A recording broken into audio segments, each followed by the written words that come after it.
अस्सलाम वालेकुम। आज हम जावा के अंदर कंस्ट्रक्टर मेथड को देखेंगे। इसके अलावा स्टैटिक कीवर्ड्स के ऊपर बात करेंगे और दिस कीवर्ड को भी डिस्कस करेंगे। सबसे पहले कंस्ट्रक्टर को देख लेते हैं। Constructor is a block of codes similar to the method. Method की तरह ये भी एक कोड ब्लॉक है। It is called when an instance of the class is created. ये तब कॉल होता है जब हम क्लास का ऑब्जेक्ट क्रिएट करते हैं। At the time of calling constructor, memory for the object is allocated in the memory. It is a special type of method which is used to initialize the object. ये इसकी proper definition है कि ये एक special type का method है जो कि इस्तेमाल किया जाता है ऑब्जेक्ट को इनिशलाइज करवाने के लिए। तो इसके रूल्स जो हैं इसको डिफाइन करने के वो यहाँ पे लिखे हुए हैं। बेसिकली दो रूल्स हैं। There are two rules defined for the constructor. पहला है जी, constructor name must be the same as its class name. कि कंस्ट्रक्टर का जो नाम है ये बिल्कुल वैसा ही होना चाहिए जैसा हमारी क्लास का नाम होता है। मतलब जो फॉर एग्जांपल यहाँ पे क्लास का नेम है माई क्लास, तो कंस्ट्रक्टर का नेम भी यही होना चाहिए। ठीक है जी। A constructor must have no explicit return type. हाँ जी, कंस्ट्रक्टर मेथड जो है इसकी कोई रिटर्न टाइप नहीं होती। A Java constructor can not be abstract, static, final और सिंक्रोनाइज्ड। ये जावा का जो कंस्ट्रक्टर है ये एब्स्ट्रैक्ट, इसको हम एब्स्ट्रैक्ट डिक्लेयर नहीं कर सकते, स्टैटिक कीवर्ड इसके साथ नहीं यूज़ कर सकते, फाइनल नहीं कर सकते और सिंक्रोनाइज्ड कीवर्ड भी यूज़ नहीं कर सकते। सिंक्रोनाइज्ड क्या होता है इसके ऊपर हम डिटेल में आगे बात करेंगे। तो अभी जो हमारी क्लास है इसका नाम है माई क्लास। तो यहाँ पे इसका एक कंस्ट्रक्टर बना लेते हैं। आपको पता है कि मेन मेथड में हमने ऑब्जेक्ट बनाना होता है, लेकिन जो कंस्ट्रक्टर है इसको हम बाहर बनाएंगे। तो इसका नाम रख देते हैं जी माई क्लास, और ये इसकी बॉडी डिफाइन कर देते हैं। यहाँ कुछ भी लिख देते हैं like system dot out dot print line, और इसमें हम लिख देते हैं माई क्लास कंस्ट्रक्टर।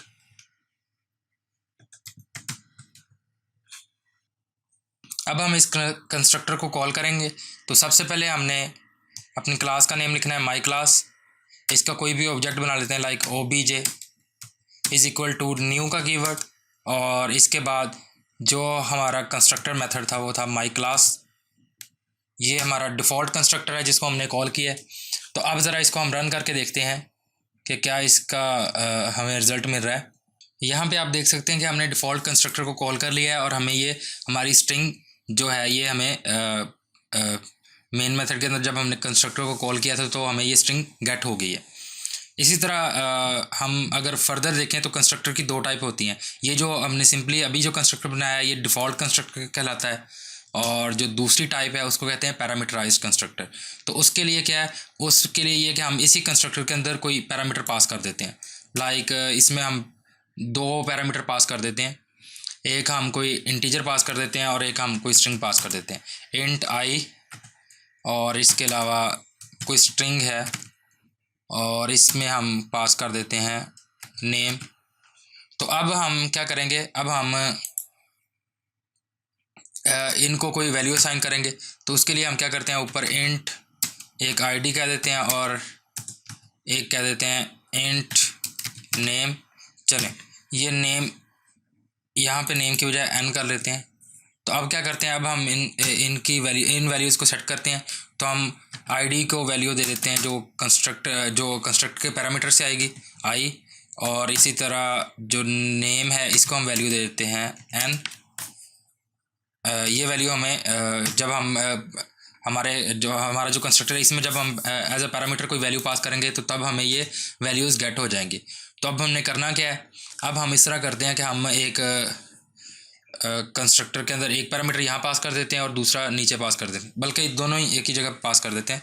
लाइक यहाँ पे मैं ID 1 पास कर देता हूँ और कोई नेम पास कर देता हूँ, लाइक मैं अपना नेम ही पास कर देता हूँ। ठीक है जी। और इसको अब हमने एक्सेस करना है। तो एक्सेस करने के लिए क्या करेंगे, हम कोई एक मेथड बना लेते हैं यहाँ पे ताकि इसको एक्सेस कर सकें। तो इस मेथड में हम क्या लिख देते हैं, हम इसकी टाइप वॉइड कर देते हैं, वॉइड, और इसको कह देते हैं डिस्प्ले।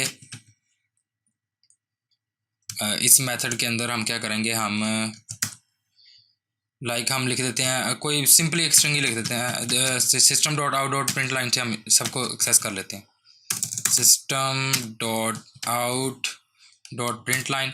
और यहाँ पे हम सबसे पहले आईडी को गेट करते हैं, तो आईडी और यहाँ पे कंकैटिनेट कर देते हैं आईडी को। और इसके अलावा यहाँ पे हम क्या करते हैं, एक और कंकैटिनेशन ऑपरेटर लगा के हम क्या करते हैं, यहाँ पे लिखते हैं कोई स्ट्रिंग में लाइक नेम, और इसके बाद इसके साथ कंकैटिनेट कर देते हैं नेम को। तो ये हमने एक मेथड बना लिया है जिसकी रिटर्न टाइप वॉइड है। अब इसको हमने ऑब्जेक्ट के थ्रू एक्सेस करना है, तो obj डॉट डिस्प्ले, अब इस मेथड को हमने कॉल कर लिया। तो अभी ये एरर शो कर रहा है, हालांकि यहाँ पे एरर नहीं है। सो इसको ज़रा हम कट करके दोबारा पेस्ट करते हैं, ये देखें अब इसने प्रॉपर्ली ठीक शो कर दिया। इसी तरह यहाँ पे भी कोई एक इशू क्रिएट कर रहा है, इस पूरे के पूरे ब्लॉक को हम कट करके दोबारा पेस्ट कर देते हैं। अब ये देखें इसने इसको भी नीट कर दिया है। अब इस कोड को हम रन करते हैं। सॉरी, यहाँ पे एक एरर आया था, तो इस इंट की बजाय हमने यहाँ पे स्ट्रिंग पास करना था। यहाँ पे आप देख सकते हैं कि आईडी में 1 इसने पास कर दिया है और नेम में आगे हमारा नेम डिस्प्ले हो गया है। तो अगर आप यहाँ पे चाहते हैं कि आप इसको नई लाइन पे ले जाएं, तो आप यहाँ से क्या करें, इसको कट कर लें।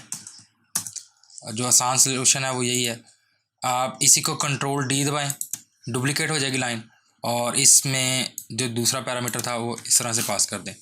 अब हमें क्या होगा, अब यहाँ पे हमें सेपरेट लाइन में जो है हमारा रिज़ल्ट मिल गया है।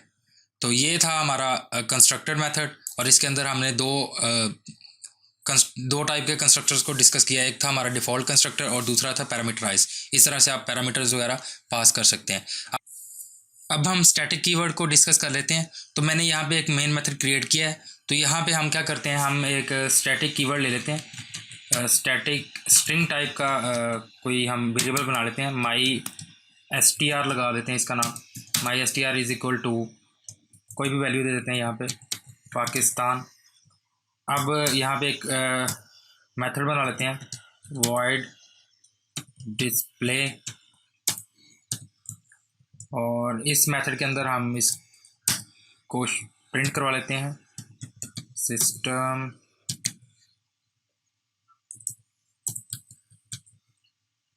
Dot out dot print line, और यहाँ पे हम माई str को प्रिंट करवा लेते हैं।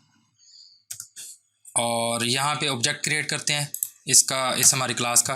तो क्लास का नेम है माई क्लास, इसका कोई भी ऑब्जेक्ट obj रख लेते हैं, न्यू माई क्लास, और obj डॉट डिस्प्ले। अब इस तरह से हम क्या कर सकते हैं, हम स्टैटिक कीवर्ड को कॉल कर सकते हैं। आप देख सकते हैं कि हमें आउटपुट मिल गई है। हमने स्ट्रिंग के अंदर पाकिस्तान को स्टोर करवाया था और हमें ये डिस्प्ले हो गया है आउटपुट में। अभी हम क्या करते हैं, हम वही जो हमारी पैरामीटराइज कंस्ट्रक्टर वाली एग्जांपल थी उसी को मैं कॉपी कर लेता हूँ, बजाय कि हम दोबारा लिखें, तो हमारे लिए बहुत आसान हो जाएगा। ये यहाँ तक क्लास की बॉडी थी, चलें इसको मैं कॉपी करता हूँ और यहाँ पे मैं पेस्ट कर देता हूँ। और अभी हम इसको अनकमेंट कर लेते हैं, और यहाँ पे एक और ब्रेस रहती है मेथड की, तो ये भी क्लोज हो गया। अब हम करते क्या हैं, हमारे पास एक इंटीजर है आईडी, एक है नेम। अब हमने रेफरेंस वेरिएबल यूज़ करना है, तो ये जो आईडी है इसको as a reference variable use करना है, तो हम साथ में लगाएंगे this dot ID is equal to I, और इसी तरह this dot name is equal to N. तो इस तरह क्या हुआ है, हमने अब इसका रेफरेंस वेरिएबल क्रिएट कर लिया है, और इससे हमें बेनिफिट ये होगा कि जो हमारी क्लास का ऑब्जेक्ट है इसको ये रेफ़र करेगा। तो क्लास का हमारा ऑब्जेक्ट हमने पहले से क्रिएट किया हुआ है और हमने साथ में इसको डिस्प्ले भी करवाया हुआ है। तो अब जस्ट हम क्या करते हैं, हम इसको दोबारा डिस्प्ले अब दोबारा देखते हैं इसकी आउटपुट कि क्या आउटपुट आती है। हाँ जी, यहाँ पे आप देख सकते हैं कि इसने रेफरेंस वेरिएबल को प्रिंट करवा दिया है। हमारे पास आईडी में 1 वैल्यू आ रही है और नेम में जो हमने नेम पास किया था वो आ रहा है।